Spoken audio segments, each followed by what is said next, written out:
ಒಂದೊಂದು ಪಿಲ್ಲರ್ ಕಟ್ಟೋದಕ್ಕೆ ಖರ್ಚು ಮಾಡಿರೋ ವೆಚ್ಚ ಬರೋಬ್ಬರಿ 17,70,00,000 ರೂಪಾಯಿ.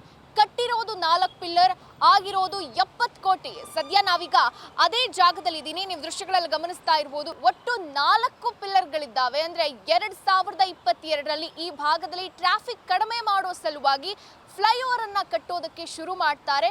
ಅಂದ್ರೆ ಕಟ್ಟಿರೋದು 4 ಪಿಲ್ಲರ್, ಅದಾದ ಮೇಲೆ ಕಾಮಗಾರಿ ಸ್ಥಗಿತ ಆಗುತ್ತೆ.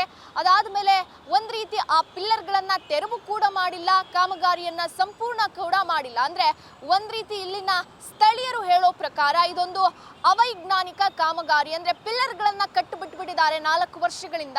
ಇಲ್ಲಿ ಟ್ರಾಫಿಕ್ ಕೂಡ ಜಾಸ್ತಿ ಆಗ್ತಾ ಇದೆ. ಇರೋ ಟ್ರಾಫಿಕ್ ಅನ್ನ ಕ್ಲಿಯರ್ ಮಾಡ್ತೀವಿ ಅಂತ ಪಿಲ್ಲರ್ಗಳನ್ನ ಅಂದ್ರೆ ಫ್ಲೈಓವರ್ ಕಟ್ಟೋದಕ್ಕೆ ಶುರು ಮಾಡಿದ್ರು. ಆದ್ರೆ ಈ ಪಿಲ್ಲರ್ಗಳಿಂದ ಟ್ರಾಫಿಕ್ ಮತ್ತಷ್ಟು ಜಾಸ್ತಿ ಆಗುತ್ತೆ. ಅಂದ್ರೆ ಈ ಒಂದು ಏನಿದೆ ಆರ್ಚ್ ಕೆಳಭಾಗದಲ್ಲಿ ಪಿಲ್ಲರ್ಗಳನ್ನ ಕಟ್ಟಿರುವಂಥದ್ದು. ಅಂದ್ರೆ ವಾಹನಗಳ ಸಂಚಾರಕ್ಕೂ ಕೂಡ ಆ ಪಿಲ್ಲರ್ಗಳು ಅಡೆತಡೆ ಆಗ್ತಾ ಇದೆ.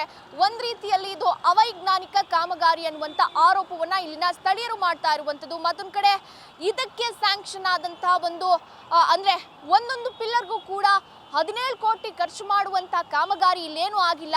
ಆದಷ್ಟು ಬೇಗ ಇದನ್ನ ಪೂರ್ಣ ಮಾಡಬೇಕು, ಇಲ್ಲ ಅಂದ್ರೆ ಇದನ್ನ ತೆರವುಗೊಳಿಸಿ ವಾಹನ ಓಡಾಟಕ್ಕೆ ಅನುಕೂಲವನ್ನ ಮಾಡಿಕೊಡ್ಬೇಕು ಅನ್ನುವಂತ ಆಗ್ರಹವನ್ನ ಇಲ್ಲಿನ ಸ್ಥಳೀಯರು ಮಾಡ್ತಾ ಇರುವಂತದ್ದು.